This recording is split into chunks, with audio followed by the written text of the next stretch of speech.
satu Nabi Arab. Karena kita tahu bahwa Nabi-Nabi Arab itu ada 4 berdasarkan hadis Abi Dzar Al-Ghifari radhiyallahu anhu. Pertama Hud alaihi salatu wassalam, yang kedua Nabi Allah Salih alaihi salatu wassalam, yang ketiga Nabi Syuaib, dan juga Nabi kita Muhammad sallallahu alaihi wasallam.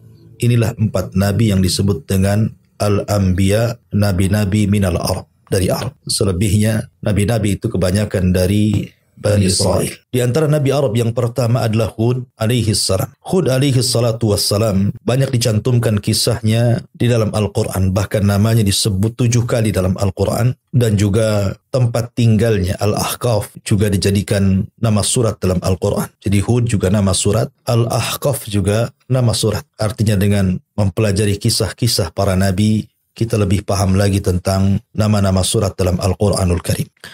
Ma'asyiral muslimin yang dimuliakan Allah Subhanahu wa taala. Ketika Nuh alaihi salatu wassalam berdoa kepada Allah Subhanahu wa taala, la tadar 'alal ardi minal kafirina dayyara. Ya Rabb, jangan kau sisakan satu jiwa pun dari orang-orang kafir melainkan kau binasakan. Maka setelah kemudian datang tufan dan banjir bandang yang menyatukan air langit dan bumi, maka tidak ada satu pun jiwa yang tersisa hidup kecuali mati, kecuali Nuh dan beberapa orang yang ada di perahunya. Ketika Allah Subhanahu wa taala selamatkan Nuh, kemudian disandarkan di Bukit Judi Irak selama 1 bulan, kemudian turun, maka beranak pinaklah Nuh dan keturunannya, sehingga manusia kembali mentauhidkan Allah. Tidak ada yang menyekutukan Allah Subhanahu wa taala, karena orang-orang dari kaum Nuh yang menyekutukan Allah sudah Allah binasakan. Akhirnya zaman pun terus berlalu. Semakin banyaklah keturunan Syam, keturunan Ham, dan keturunan Yafis, putra-putra Nuh alaihi salatu wassalam. Setelah generasi meninggal, generasi pertama meninggal dunia, mereka di atas tauhid. Kemudian generasi kedua juga sama, sampai pada waktunya ketika manusia sudah menyebar di mana-mana, maka kabilah yang pertama kemudian menyimpang dari jalan Allah Azza wa Jalla. Tentu di belakangnya iblis dan syaitan yang sudah menunggu-nunggu untuk kembali menggoda Bani Adam. Maka di antara kabilah-kabilah putra-putra Nuh ini, maka kabilah yang pertama kali yang kemudian kembali menyembah berhala adalah kabilah atau kaum Ad. Kaumnya Nabi Hud alaihi salatu wassalam. Dialah kaum yang pertama kali melakukan kesyirikan setelah kejadian tufan, kejadian banjir yang kemudian melantakkan seluruh kaum Nuh alaihi salatu wassalam. Ad. Kaum Ad ini disebutkan dalam Al-Quranul Karim, di mana Allah Subhanahu wa taala memberikan banyak kelebihan kepada kaum Ad. Di antaranya kaum Ad ini diberikan nikmat oleh Allah Subhanahu wa taala, orangnya kuat-kuat. Bahkan Allah mengatakan zadahum bastah. Allah Subhanahu wa taala berikan badan yang besar-besar. Ya, karena jarak mereka dengan Adam alaihi salatu wassalam tidak jauh. Sementara Adam alaihi salatu wassalam, sebagaimana hadis yang sahih, memiliki postur tubuh yang tinggi 60 hasta dan lebar 7 hasta. Kemudian umatnya semakin berkurang dan semakin berkurang. Lah karena kaum Ad ini juga masih dekat jaraknya dengan Adam alaihi salatu wassalam, jadi tubuh mereka masih besar, memiliki kekuatan yang luar biasa. Sehingga mereka sombong dengan kekuatan yang Allah anugerahkan kepada mereka. Kemudian juga Allah Subhanahu wa taala memberikan kecerdasan kepada mereka. Mereka tinggal di tenda-tenda yang sangat-sangat besar. Sangat-sangat besar. Kemudian kebiasaan mereka adalah memahat gunung, membuat istana-istana di bukit-bukit. Bukan untuk ditinggali, tidak. Hanya kesenangan mereka memahat bukit, membuat rumah megah, istana megah dalam bukit-bukit itu hanya untuk mainan mereka saja. Mereka hanya tidur mungkin seminggu sekali, sebulan sekali. Lebihnya mereka hidup di tenda-tenda. Jadi mereka hanya main-main, tapi itu menunjukkan bahwa kecerdasan mereka mampu membuat istana dari gunung. Kemudian juga Allah Subhanahu wa taala anugerahkan kepada mereka dengan berbagai macam peternakan, pertanian. Karena mereka hidup dari zuruk pertanian, kebun-kebun yang rindang, mata-mata air yang luar biasa. Dan itu nikmat Allah Subhanahu wa taala yang Allah anugerahkan secara ekonomi kepada mereka luar biasa. Akan tetapi kaum yang diberikan oleh Allah Subhanahu wa taala kelebihan rizki, kelebihan kekuatan, dan mampu menguasai jazirah Arab, menyerang kabilah-kabilah kecil, sehingga akhirnya kekuasaan mereka semakin besar. Rupanya itu tidak menjadikan mereka bersyukur kepada Allah Subhanahu wa taala, yang ada justru mereka kemudian kembali menyembah berhala, kembali menyembah berhala. Dan ada yang mengatakan sebagaimana disebutkan oleh Ibnu Ishaq, bahwa mereka menyembah berhala 3 berhala. Berhala yang pertama namanya Sada, berhala yang kedua namanya Somud, dan berhala yang ketiga namanya Al-Haba. 3 berhala yang diagungkan oleh kaum Ad ini. Dan kaum Ad ini hidup di Ahqaf. Ahqaf itu terletak di antara Hadraul Maut dan Oman, di Yaman. Sementara Ahqaf sendiri adalah gunung yang terbuat dari pasir.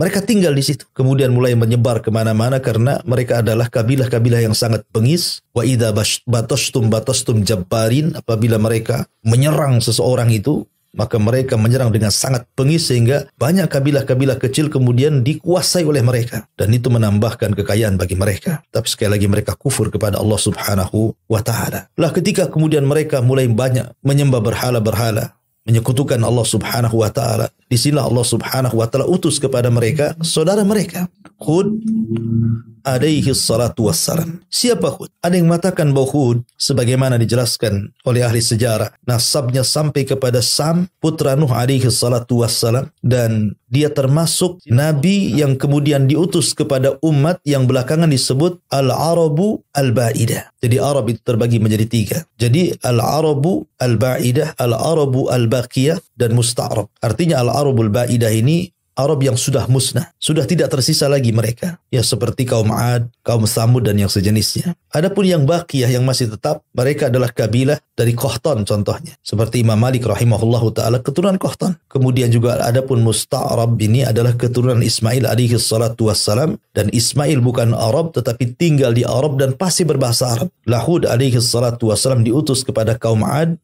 yang disebut dengan Al-Arabul Ba'idah. Ma'asyiral muslimin, para pendengar kiswah TV yang dimuliakan Allah Subhanahu wa ta'ala. Sebagaimana para nabi yang lainnya, maka Hud alaihi salatu wassalam diutus untuk mendakwahkan tauhid kepada mereka. Dan itu banyak kemudian dijelaskan di dalam Al-Quranul Karim, bagaimana Hud alaihi salatu wassalam mengajak manusia kepada tauhid. Dan kita tahu bahwa fitrah seorang nabi pasti diutus dari kaumnya. Sebagaimana Allah mengatakan, wa ila adin akhahum Hud. Dan kepada bangsa Ad, Allah utus saudara mereka Hud alaihi salatu wassalam. Kenapa Allah katakan saudara mereka? Karena Hud terlahir di tengah-tengah mereka. Mereka tahu sejak kecil siapa Hud alaihi salatu wassalam. Mereka paham siapa Nabi Allah Hud alaihi salatu wassalam. Makanya kemudian Allah Subhanahu wa ta'ala katakan akhahum, saudara mereka. Artinya Allah sudah persiapkan bahwa Hud akan menjadi seorang nabi. Maka dijaga akhlaknya, dijaga lisannya, supaya tidak ada cacat bahwa dia ada seorang nabi. Tapi fitrah seorang nabi juga sama dengan nabi sebelum dan sesudahnya. Banyak tantangan, banyak perjuangan, banyak ancaman, dan begitulah suasana dakwah dimanapun. Sejak zaman Nabi SAW sampai hari ini, pasti akan ada tantangan, rintangan,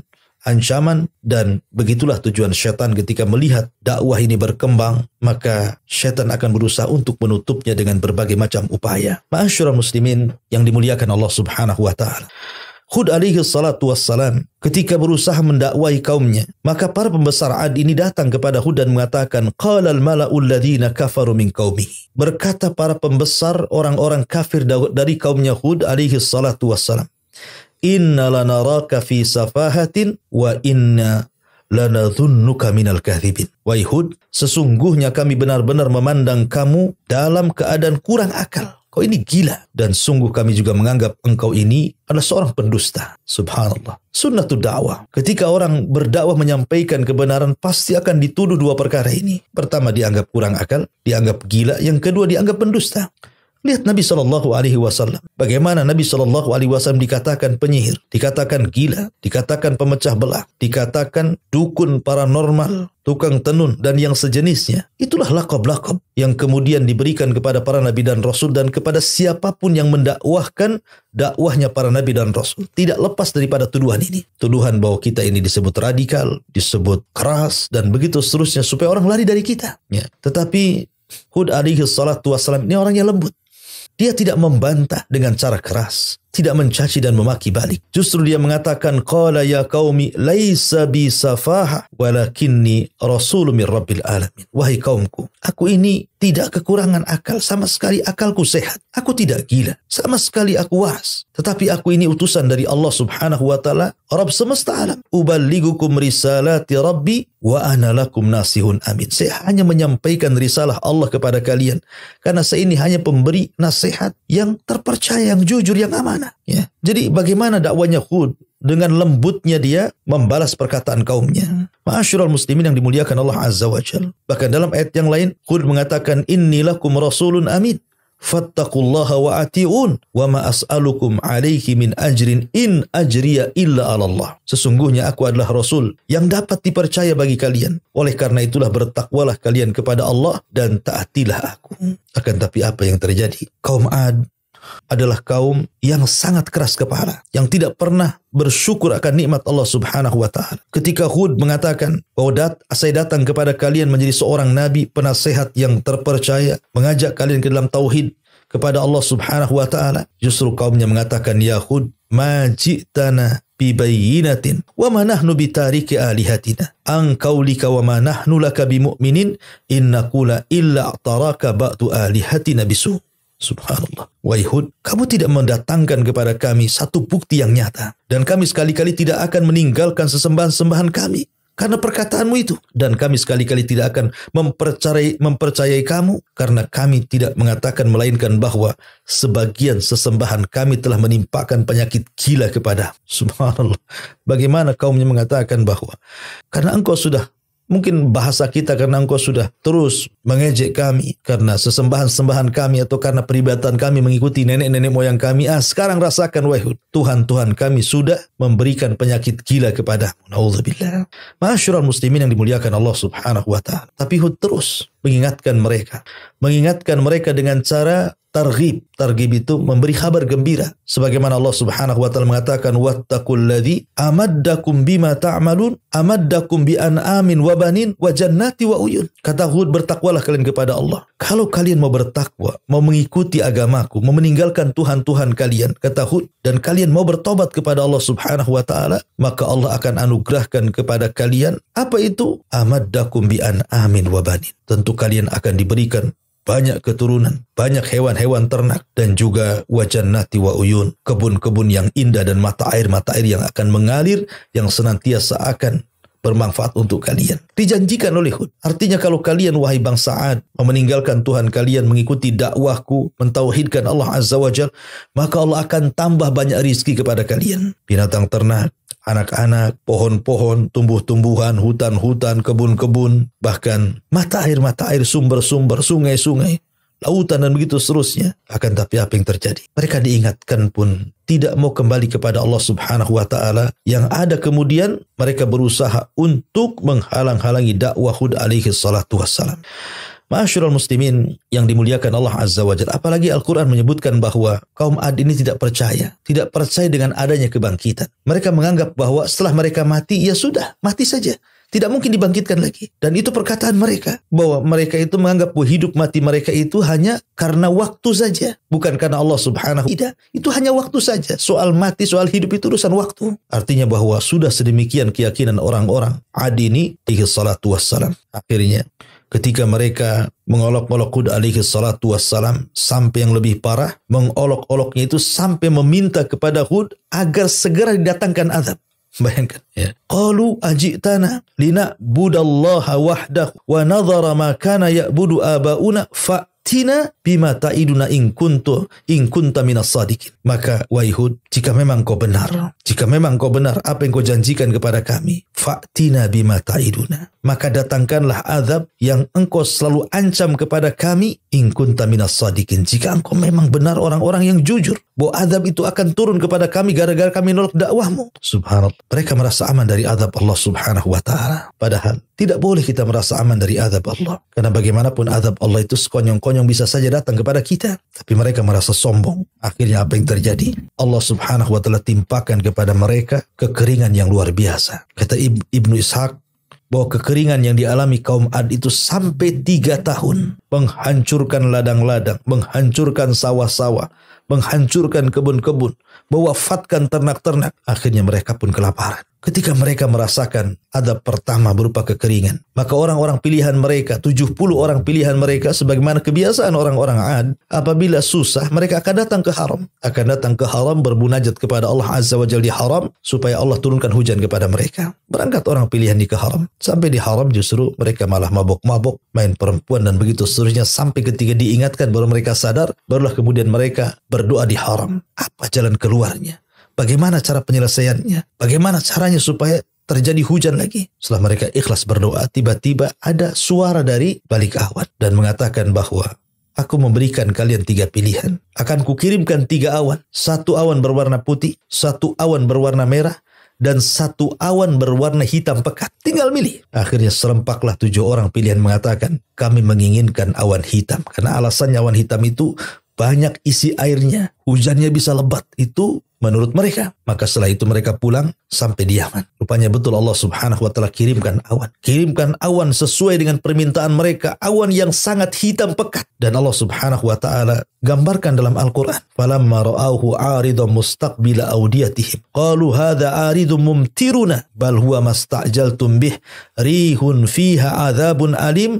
Tudammiru kulla syai'in bi amri rabbiha fa asbahu la yura illa masakinahum. Maka ketika mereka melihat awan pekat hitam itu menuju lembah-lembah mereka, kebun-kebun mereka, ladang-ladang mereka, dan sebelumnya mereka mengalami paceklik panas yang luar biasa, setiap hari berkeringat, panas setiap hari bertambah. Akhirnya kemudian mereka pun ingin mencari dingin supaya terhindar dari panas, kemudian juga ingin mencari hujan supaya ladang-ladang mereka terhujani dan bisa hidup kembali. Ketika datang awan menutupi lembah-lembah mereka, semua kaum Ad keluar ingin berada di bawah awan itu. Mereka tidak sadar kalau awan itu adalah azab Allah subhanahu wa ta'ala. Makanya Allah mengatakan, falamma ra'auhu 'aridan mustaqbila awdiyatihim. Maka ketika mereka melihat azab itu berupa awan yang menuju lembah-lembah mereka, berkatalah mereka, hadza 'aridun mumtiruna. Apa katanya? Inilah awan yang akan menurunkan hujan kepada kami. Tapi Allah katakan, bal huwa masta'jaltum bih.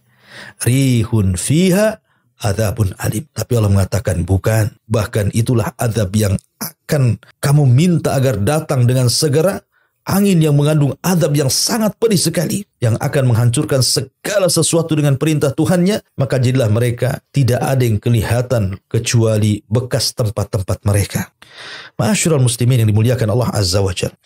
Ketika terjadi awan itu, tiba-tiba awan itu mendatangkan angin yang sangat kencang. Kencang sekali. Menerbangkan semua yang ada di bawah. Manusianya, anak-anaknya, orang dewasanya, laki-lakinya, perempuannya, orang tua. Semua diangkat angin. Subhanallah. Sehingga Allah mengatakan, wa amma'ad fa'uhliku birihin sarsarin atiyah. Diutus kepada mereka rih angin yang terus menerus. Angin puting beliung yang luar biasa mengangkat jasad-jasad mereka ke langit. Sampai Allah mengatakan, sakharaha alaihim sab'a layalin wa thamaniyata ayyamin khusuma. Sampai mereka tinggal di langit, dibawa terbang oleh angin, kemudian ditabrakan satu dengan yang lainnya sampai akhirnya meninggal di langit. Setelah itu Allah subhanahu wa ta'ala binasakan, dilempar kembali ke bumi, sehingga Allah katakan ka'annahum a'jazun nakhlin khawiyah, seperti tunggul-tunggul kurma yang dilempar dari langit kemudian menancap di bumi dan tidak ada kepalanya. Subhanallah. Inilah azab yang Allah subhanahu wa ta'ala kirimkan kepada kaum Ad, kaum yang sangat kufur kepada Allah subhanahu wa ta'ala.